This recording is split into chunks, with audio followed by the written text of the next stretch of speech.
For those of you who don't know me, I'm John Cleamer. I'm Chief Exec at Community Action Norfolk, and it's my pleasure to introduce this session, Building and Shaping a Better Future. This is our first session of the 2020 Norfolk VCSE Conference, hosted jointly by Community Action Norfolk and Voluntary Norfolk. And I think it's a really good one to kind of kick off this whole series of events over the week.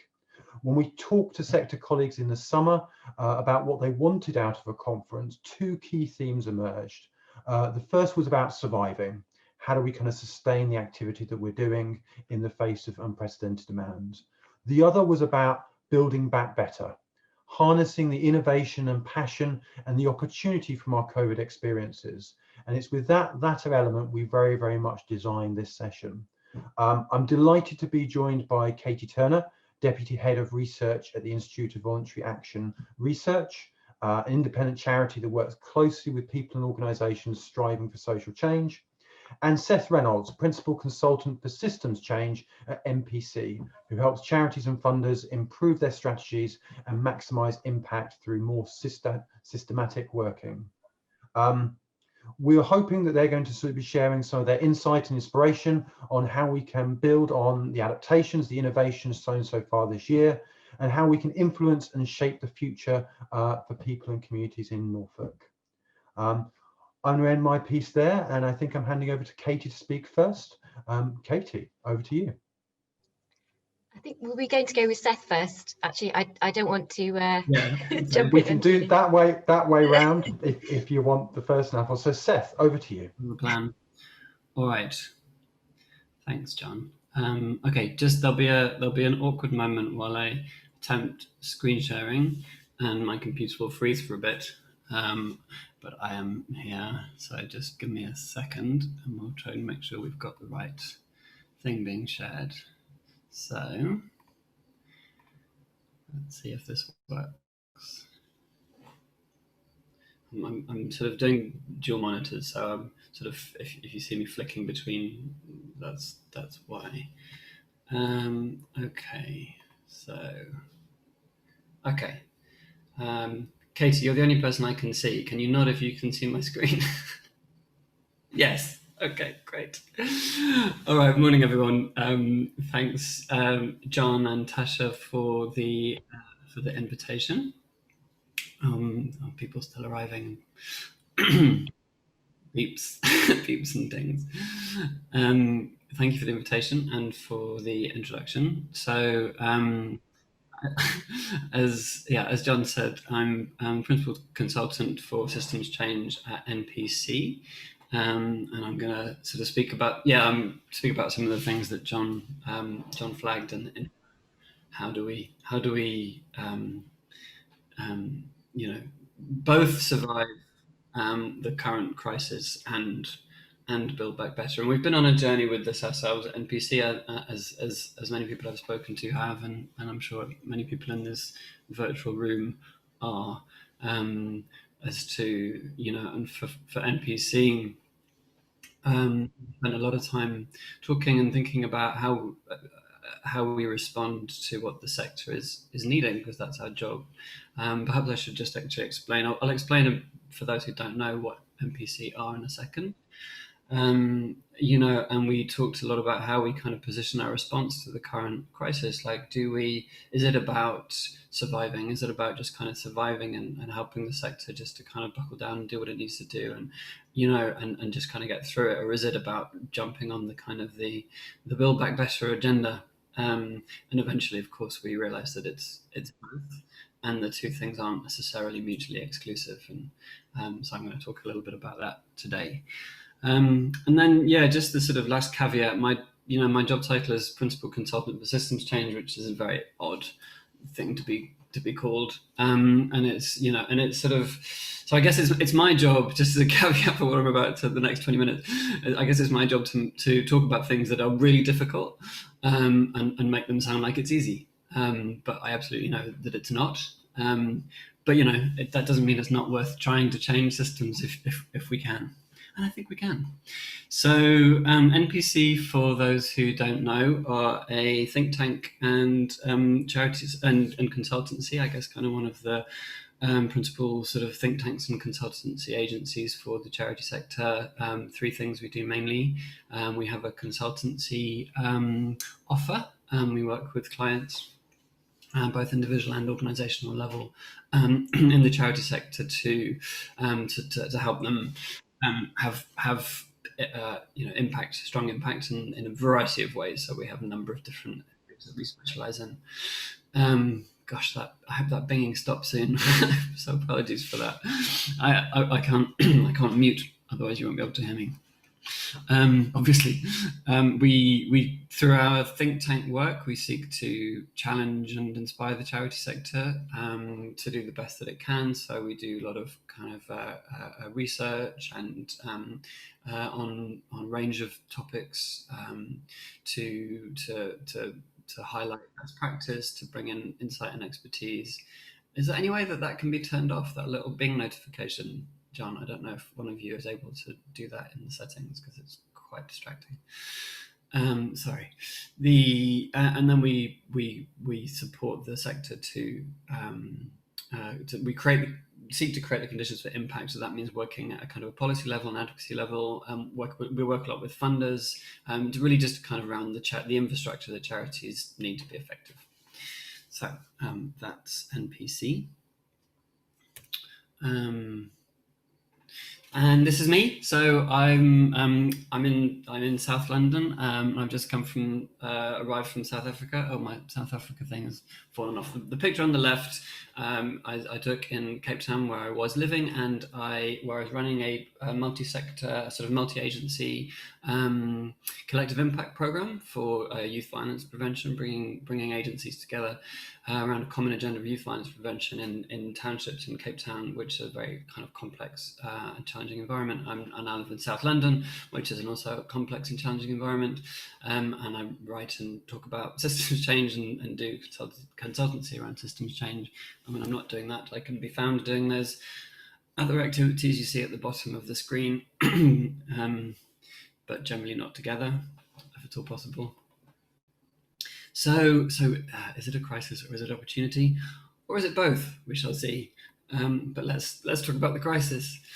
So this is what we know, of course. Funding is likely to do this. I like pictures in my presentations, as you'll see, like pictures more than words.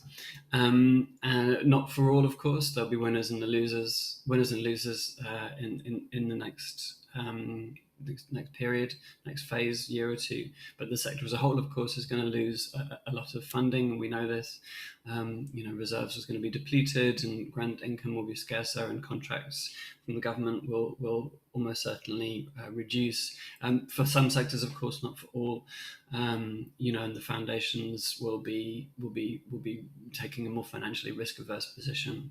There's going to be a stronger need for trustees, having kind of pushed out a lot of cash out of necessity in the first, to respond to the crisis. So this we know. But of course, we also know that it's about much more than, no pictures on this one, sorry. It's about much more than financial health. We are, of course, have seen and will continue to see increased waves of need and spikes in demand, as we see other kinds of waves and spikes happening. It's already squeezed. Services already sort of reshaped and shifted services are going to be further squeezed. Managers such as I'm sure many people in this room are dealing with major changes to workforce, which itself stressed, strained, separated, disconnected, working from home, etc., etc. All of these things, of course, are having a huge effect on how we're able to operate. And of course, within an environment of continued and ever-changing restrictions, all of which, of course, puts a huge emotional and psychological strain on the communities that we work with, and the teams that we work with, and the whole system. So I don't need to, of course, tell you that, but I guess it's an important scene setter when we think about kind of crisis and opportunity. So it's not really surprising that many charity managers feel a little bit like this at the moment. This is a charity sector manager that we interviewed. I pictures and gifs. Gifs, if pictures say 1,000 word, a gif can say 1,000,000. Especially Bob, king of gifs. And at the same time, we now obviously must also do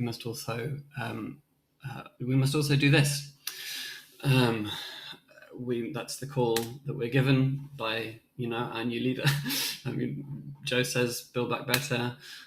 This was the charity retail conference actually in September, was already sort of talking about Build Back Better. It's not only politicians that are propagating politicians and systems change consultants who are propagating unrealistic ideas.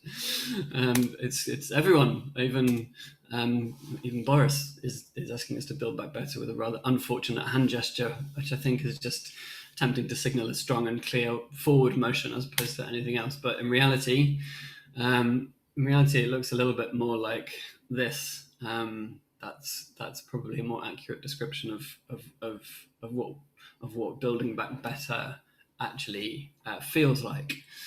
Thanks, Jerry.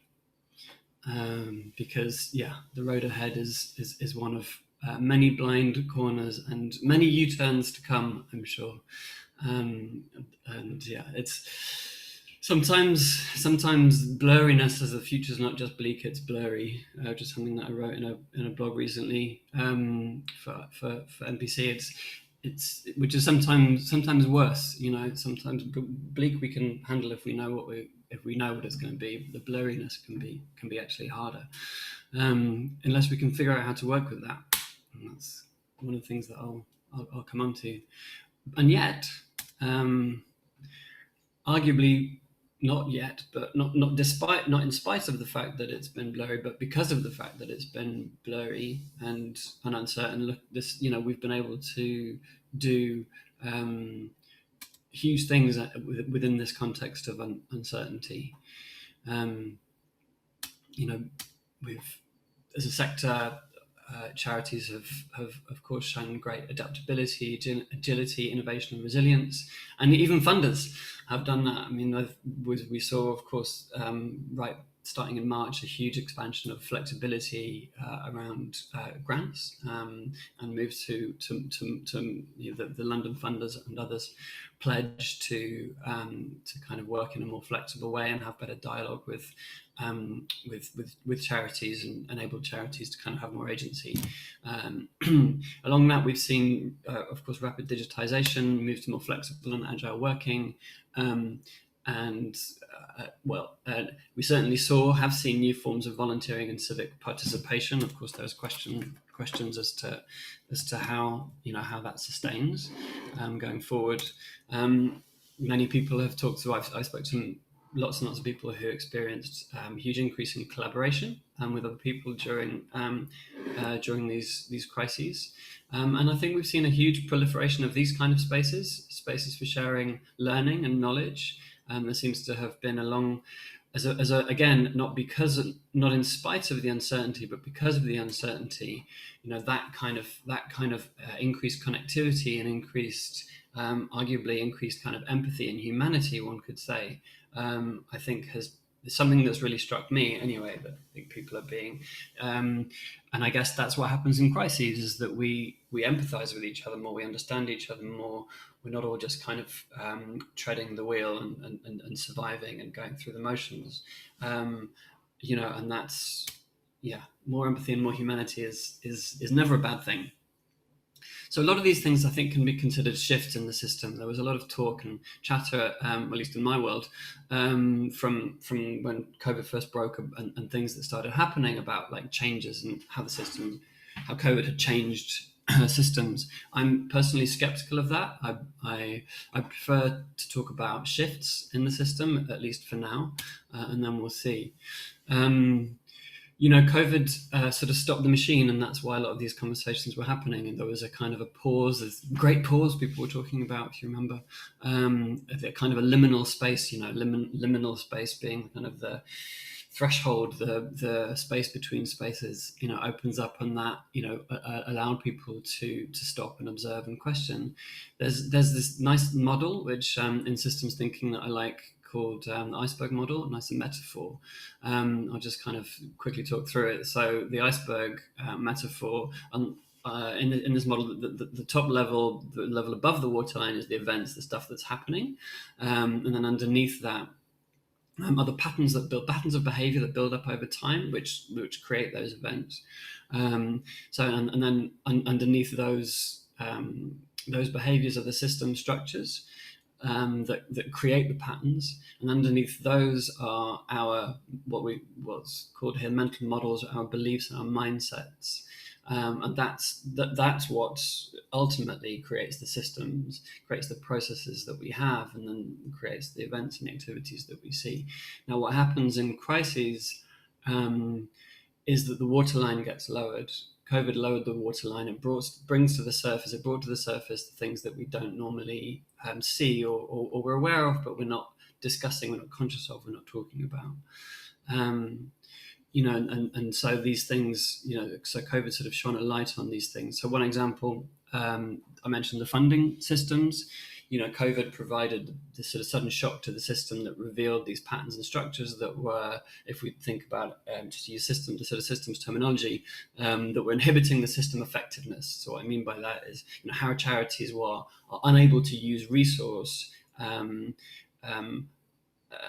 effectively and efficiently because of the constraints of the system behavior, i.e. these kind of restrictive grants and the conditions around that, and not effectively being in charge of their own resource. So that inhibits the effectiveness of those actions. But of course, what we saw was that these things can be quite easily changed. So the sudden shift to flexible funding models during COVID, showed that it's possible to change entire systems based on how we see things and what we decide, and that's the point of the mental models. And that's kind of what happens in crises. Crises break open the parameters. Suddenly, kind of the norms and the constraints, the patterns that create the things that we do are widened. They kind of sort of blow open, and that makes things possible that weren't previously possible. Although they were previously possible, but they were constrained by these kind of entrenched patterns of behavior. But what we saw, and what's good to remember, is these things can be changed, in fact, and that's what we've seen with these system shifts during COVID. So the funding systems is one, of course. That's that's an example of, actually, that's the US, an example of a US foundation that had a similar pledge to the London Funders Pledge on that graphic. So yeah, many other kinds of system shifts that we saw, changes, as I mentioned, in working practice and cultures, and we'll see how that settles and what embeds from that. Increased cross-system connectivity, basically like more effective collaboration with charities working across their systems to deliver services as a sort of based on the urgent need that they were seeing. Changes in how we relate to each other, as I've mentioned. That I mentioned, of course, the shift in attitude to racial equality that happened. Would that have happened in the same way if the system hadn't stopped and we'd all had this kind of, time to sort of deeply reflect and pause? I don't know. And again, we'll see what shifts then become changes, because there's the ping back, you see. Systems shift in crises, but then they revert.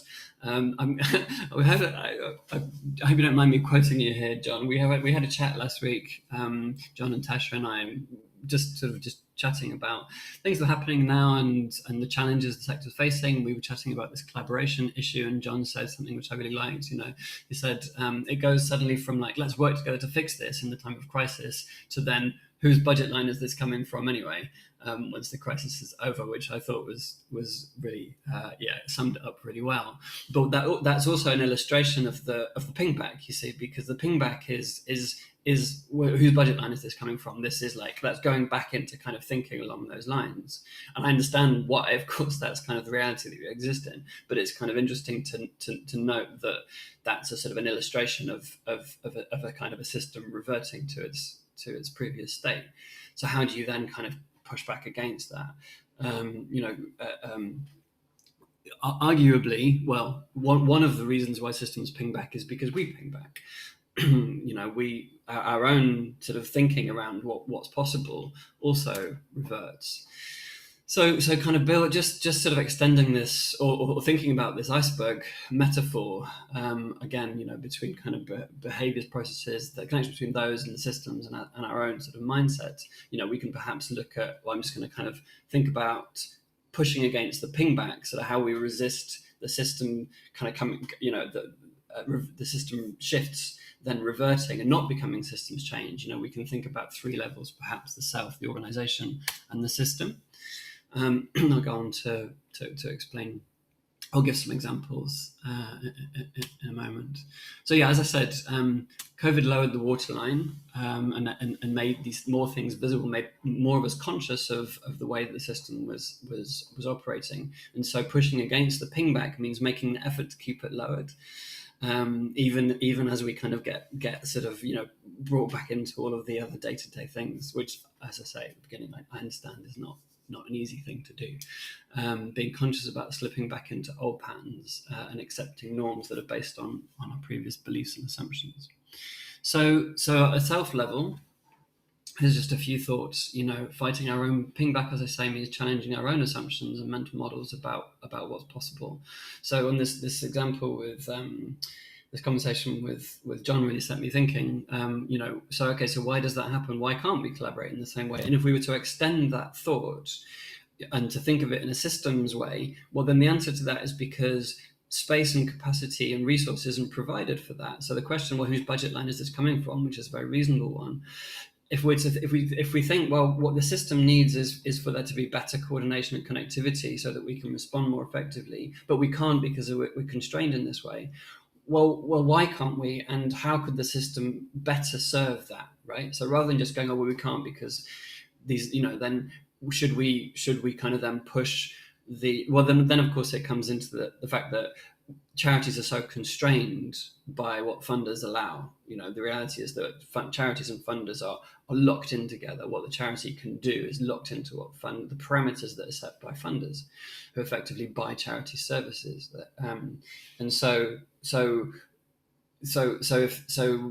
What's the role that funders can have then? If the issue is budget lines, then and the bit of the system that is constraining that is the funder bit of the system, then how can we then push on that? But that, of course, what I'm saying is that requires first some thinking of our own to get there. And we mentioned at the beginning this point about both and thinking.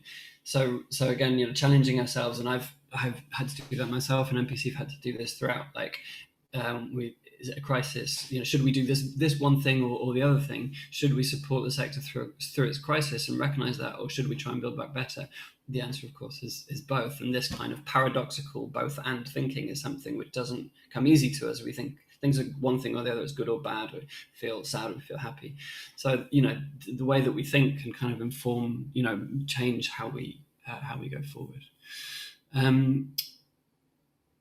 So as I say, just kind of using this liminal space that we're still in, actually, and it's easy to kind of forget that, we're still in this. It's not just about the first lockdown in March, April, whenever it was, May. We're still in this kind of between space.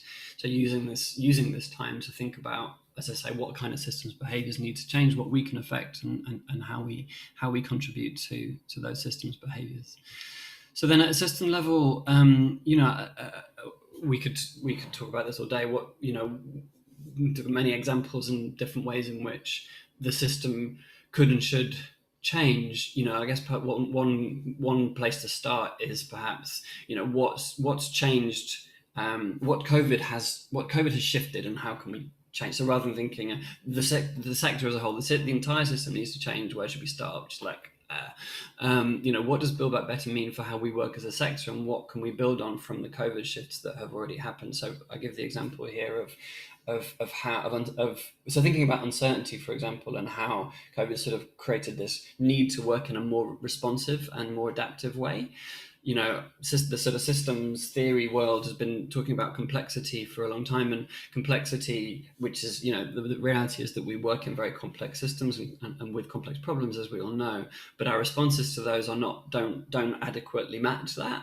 I won't get into a big sort of complexity lecture, but I'm sure a lot of you are aware that the sector as a whole is built around linearity. It's built around predictability. You know, we have to define the problems, we propose solutions, we get funding, we implement projects, and we produce the proof in the form of our impact measurement that kind of affirms that linearity, which isn't actually real if it's not actually how the complex reality that we live in operates, or how the problems that we deal with operate, but it's how the system, it's what the system is built on. And I think one of the things that COVID has shown is that, like, okay, we just have to abandon that kind of idea, whether we do or not, you know, whether we sort of revert to log frames and so on and so forth, or we develop systems which are better describe the reality of the stuff that the things that we work with. You know, it remains to be seen. But COVID has demonstrated that, as I say, that these underlying cultures can be changed. And then finally, so I did it actually slightly wrong around. It's simply self, then organization, then system, but never mind. Self, system, and then organization. So as I say, COVID, just to wrap up, you know, has forced us to work differently, has forced us to work with uncertainty and complexity. And as I say, how as organizations should we be responding to that now? As I say, log frames and 5-year plans, or, you know, do we need to move to more flexible cycles of planning, action, and review? And how can we kind of use this opportunity to do that? Again, we're so locked into our funding systems. There's no point in a charity adopting a flexible cycle of planning, action, review if their funding agreements don't allow for it. How do we work with the funding systems to make these shifts? Working with complexity means preparing for different scenarios. Are we reactive or proactive? You know, I spoke to a lot of charities. I did a bit of work around digital transformation in the light of sort of post-COVID, and yeah, it was interesting. Obviously, those charities who had undergone digital transformation or digitization processes prior to COVID were able to adapt and react a lot quicker. And so, what are the other ways in which, you know, we can kind of support our own resilience through better kind of anticipation and preparation? And then finally, of course, you know, resilience is served by connection, by being connected across our network, because after all, uncertainty can only be navigated together. And I will leave it there. That's me. Well, that's not me, but the bit underneath the email and the Twitter is me, if you want to screen grab that and get in touch. And I'll hand over to Katie, who's going to talk about stuff that's been happening in the real world, I think. Thank you. That was, it was almost as if we talked beforehand and planned it all. Because actually, hopefully what I'm about to talk to will provide sort of some of the further detail that really kind of sits with a lot of what Seth has just been sharing with you. I'm afraid I don't have a beautiful presentation like Seth's, so I'm just going to talk if that's okay. But what I will do actually as I'm talking is just share in the chat with you a few links that relate to what I'm going to be talking about. So everything, it's a bit of a cheat, but everything that I'm going to be sort of talking about relates to some of the resources that I've shared the links for here. So just to start with, I'm aware that quite a few of you on the call may not be familiar with IVAR and who we are and what we do. So for those that are not, the Institute for Development Studies has been supporting the social change work of the voluntary community and social enterprise sector for the last 20 years. And we do this through a combination of research and direct support, providing what we hope are useful, usable and inspiring insights, both for VCSEs and for those supporting their work, into how to sustain and strengthen the role of the sector. And like many of us, when the UK went into lockdown in March, we paused for a moment and we looked at if and what we could do as an organisation to respond to the situation. And we made the decision at that point to trial running some free 90-minute online sessions for leaders of small and medium voluntary sector organisations. And these really had two aims. The first was principally to provide a safe space for leaders to talk about their experiences of leading during this period. And the second was to capture insights that were shared in these sessions, to produce regular briefings for VCSE organisations, for funders and for other external stakeholders that are supporting their work. And since we started these sessions in April, we've had around, I think, 350 plus leaders from across the UK engage in these sessions, many of whom have continued on an ongoing basis to attend regular peer sessions. We've made a decision as IVAR to continue running them certainly up until end of March next year. We may well continue beyond, because as we all know, March is not going to be, wherever we are, we're certainly not going to be at the end of this. During these sessions, and what I wanted to kind of just talk to you this morning was we've heard a lot about both the highs and the lows that VCSE leaders and their organisations have been experiencing. Many of which I'm sure those of you on this call will be familiar with. And what I thought I'd do this morning is focus on some of the highs, because it's first thing on a Monday morning. We could all do with some of those, and some of the opportunities that we hope that the current situation has presented, as well as the challenges. I wanted to also just draw at points from some of IVAR's wider work, including our work supporting collaboration and partnership between the voluntary sector and the health sector, because I'm aware that quite a few on the call, I think, today are working in this space. So I thought that might be of interest. So the first thing I wanted to touch on is really the level of experimenting and risk-taking that we've seen during this period. There are two things, I guess, experimentation and risk-taking, two things that the sector as a whole is no stranger to. They are familiar day-to-day business. But I think we would say that either born out of necessity or as a result of where there has actually been greater space to innovate, and I think Seth alluded to this, we have seen experimentation and risk-taking come even more to the fore during COVID. And this is in a few different areas. So in order to adapt to the changed circumstances, it isn't just services that have had to adapt, but also individuals. Often taking on new or different responsibilities during this period.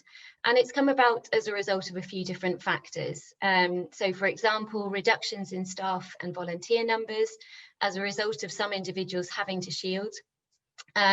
This has forced individuals to cover roles that their colleagues or a volunteer might have taken on otherwise. In some cases, leaders of organisations have required their staff to take greater leadership or ownership over certain areas of delivery as a result of more remote working.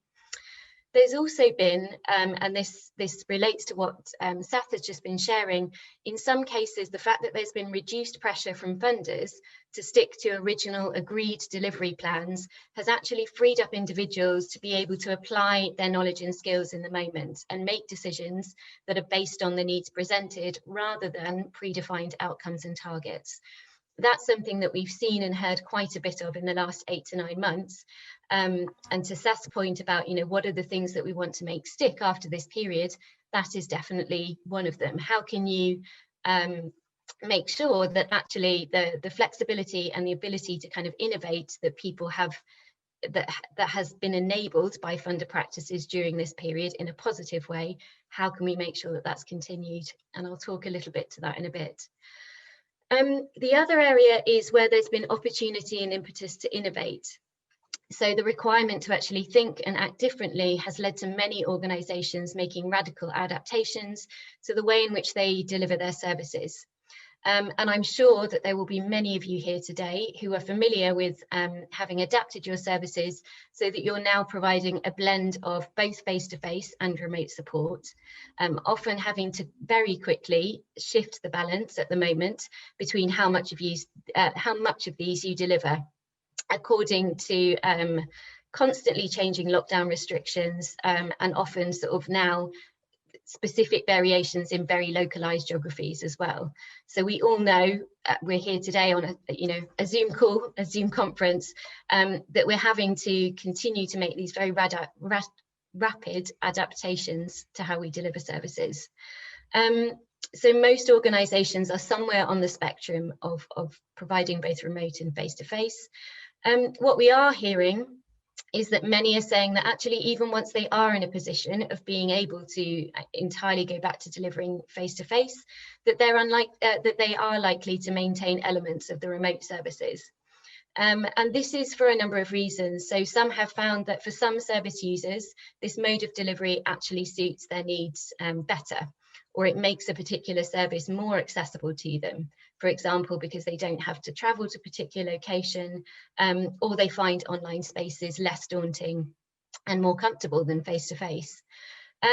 For some organisations, the move to remote platforms has also enabled them to work more responsively than they had done before. So we had one organisation that attended a session, and they normally produce hard copy picture books for people with literacy issues, normally always printed resources. And what they did at the start of lockdown was they produced 2 new online books for children about life in lockdown and the return to school during a pandemic. And they found that there's been enormous take up for that, and it's kind of exploded what they do and the audience for what they do. So for them and some organisations, it's quite radically transformed what they provide and how they provide during this period. And the final area is just where it's allowed for organisations to reflect on their practices, objectives and strategy. So some organisations, interestingly, although it's been an incredibly frenetic period, told us that actually it has enabled and caused them to pause and think about their objectives and strategy. I can say that it's done that for us as IVAR, actually, perhaps forcing or accelerating conversations about whether their current approach is truly fit for purpose and how they can adapt. I don't want to pretend that unprecedented levels of experimentation and risk-taking of those that we've seen within the sector in the last 8 to 9 months are in any way entirely positive or all as a result of positive drivers. We know, for example, that speaking to many organisations at this point in time, that leaders, their organisations, their staff, they're exhausted, emotionally drained as a result of the levels of activity that they're having to do in order to protect, they're emotionally drained as a result of the constant adaptation and experimentation that they've been perpetuating and keeping up over the last 8 to 9 months. And many at this point in time, interestingly, we're talking to them, they've recognised that they need to rein in their levels of activity to some extent in order to protect and maintain staff and volunteer welfare.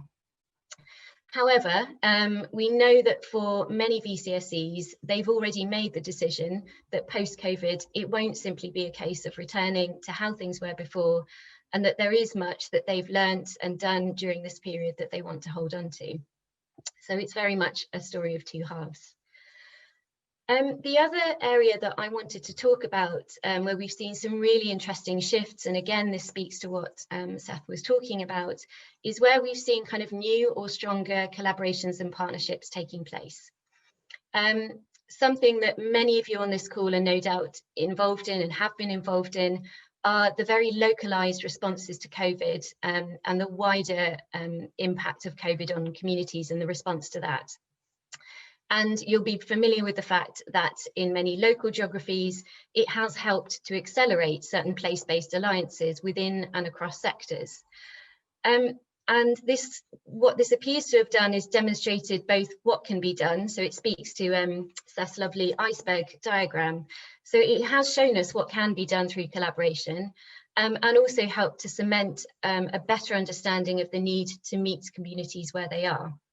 So in the case of improving health and well-being in communities, as one organisation we spoke to recently said, we need to discover where the fragmented communities are and use their wealth of knowledge and experience to identify suitable solutions. Don't meet them at the point of crisis, so in the GP surgery, but go to where they are and engage with them. Now, I'm speaking to the converted on this call. You all know this from the type of work that you do, but I do think that this understanding this across sectors, both within the public sector and VCSE sector, of the need to try and wholly shift how we collaborate within systems has kind of struck a nerve, and the understanding of that has begun to resonate more during this period. With increased collaboration, we've also seen greater respect for and an understanding of the sector knowledge and expertise within the voluntary sector. And this has been largely kind of brought to surface, or rather had a spotlight shone on it as a result of the collaborations that have taken place. So, for example, we've seen public health workers reaching out to local VCSEs to help them respond to certain immediate needs, such as setting up cancer care in the community service. Local councils, when setting up borough-wide food bank initiatives at the start of COVID, sought the help of local VCSE organisations, community centres and mutual aid groups. They simply couldn't have done what they did without those groups. And policymakers have also in some cases been more proactively seeking advice from voluntary sector organisations to come up with rapid policy solutions to certain issues. So, for example, COVID care in prisons and virtual prison visits. All of these new types of collaboration that we've seen between and within sectors have helped those involved on both sides gain a better understanding of what they do and how they work. We also know that people are keen to not go back to the way things were in terms of working in silo, either within the VCSE or within public sectors. But as Seth alluded to, they're also wary of how easy that's going to be outside of COVID in terms of maintaining these kinds of collaborations, recognising that that requires a wholesale long-term shift to delivery, but fundamentally with a funding model that supports collaboration rather than encouraging siloed working, which we know, unfortunately, it often does.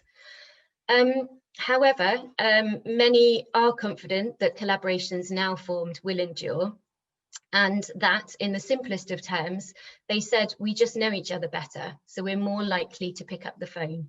So we've heard that a lot more, that actually as a result of collaborations that have happened during COVID, people that previously perhaps knew a certain person's name within public health, but they'd never had any contact with them, they now have made contact and they now have something tangible around which they're working, and they will just pick up the phone to each other. There was also thought to have been a culture shift within some sectors or local geographies where there was just now a better understanding of the benefits of collaboration. I mean, it sounds so obvious, but just understanding that collaboration changes the culture and changes the conversation so that next time it's easier. And put simply, it leads to better, more enduring solutions. These are all things that in theory we know, but are not easy to put into practice, but during this period have given people an opportunity to do so. And the final thing I just wanted to speak to was around strengthening funder practices, and hopefully sort of to give a little bit more of the same detail that Seth was talking to around this. So we know that, exactly as Seth said, VCSE organisations are also bound to some extent by funder behaviours. They can't change unless the funders and the systems surrounding them also change with them and at the same time. Voluntary sector organisations are incredibly clear about what they need from funders. We had a nice quote from someone saying, be brave, be flexible, trust us, be clear and open, and understand the pressure we're under and reflect this in how you work. Become more of a partner and less of an auditor. So that really sums up what I'm about to say. But essentially, we know that voluntary sector leaders are increasingly assured in the face of the certainty of uncertainty.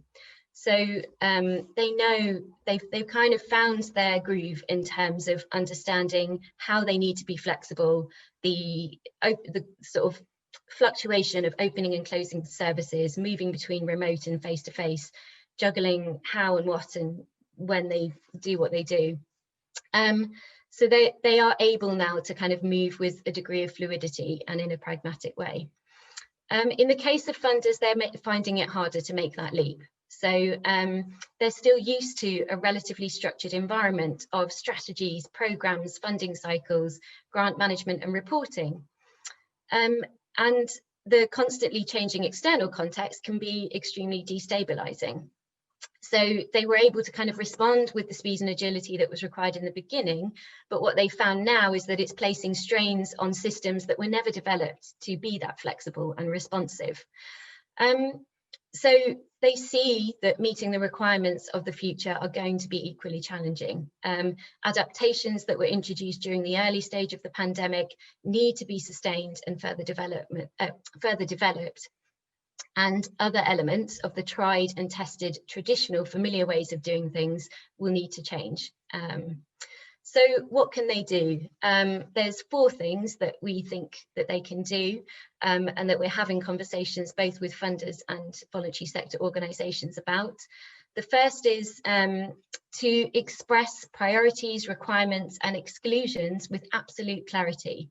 So funding criteria and guidelines don't always help voluntary sector organisations to make cost-benefit judgments about potential applications. So I was in a session with some organisations the other week, and a couple of organisations said, if I'd known the amount of reporting and monitoring I'd have to do for a grant of just £5,000, I probably wouldn't have taken that grant. It's just not worth my time. And I think, you know, there needs to be real honesty and clarity there with funders around what is realistic to be expecting, proportionate to the size of grants being given. The other is to scrutinise and simplify application and decision-making processes. So pre-COVID expectations about adequate reserve levels, robust forward plans, value for money, they may simply be unrealistic in this new environment. So small changes can make a big difference to applicants, testing every question that they're asking for clarity and removing any of those that actually are completely non-essential, just to make that application process simpler. And we've heard some already interesting stories about individuals and organisations that during this period, I'm a trustee for a community centre actually, and we've experienced this ourselves, have been able to access grants that never would have been accessible to us before, simply because of the simplified grant making processes during this period. The third is to give the organisation you support the freedom to act. So make fundings based on the spine of an organisation, its mission, its values, its aims and its track record. Trust these organisations to make good operational judgments about the volume of activities, the delivery mechanisms and managing risk day to day. And finally, act, learn and improve. So everyone is trying to make their best contribution in a context of huge uncertainty. So learning is absolutely critical. And as one person said, the question should be, what can we do better, not what is the right answer? Then we can try out multiple better things quickly and back the ones that work. So support that environment of adaptation and adjustment, because that is, to be honest, it was where we were before COVID, but COVID has kind of thrown a particular spotlight on it right now. So I'll stop there. So I think my time is almost up. But yeah, I hope that that resonated with some of you here, and I look forward to your questions and some discussion. Great. Do post questions in chat or indicate you want to speak.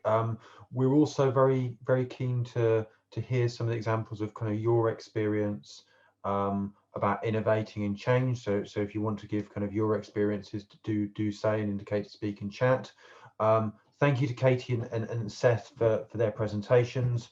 One of Katie's points about connections with people in public health remind me of kind of one of the quotes that came out of some of the work that we've been doing with kind of mutual support groups, which was, you can't unmeet your neighbour. And I think to Seth's kind of ping back challenge, there are some bits of system change possibly in that aren't reversible. And I think that was one of those ones that came across as really positive in terms of relationship building, and that you can't unmeet someone.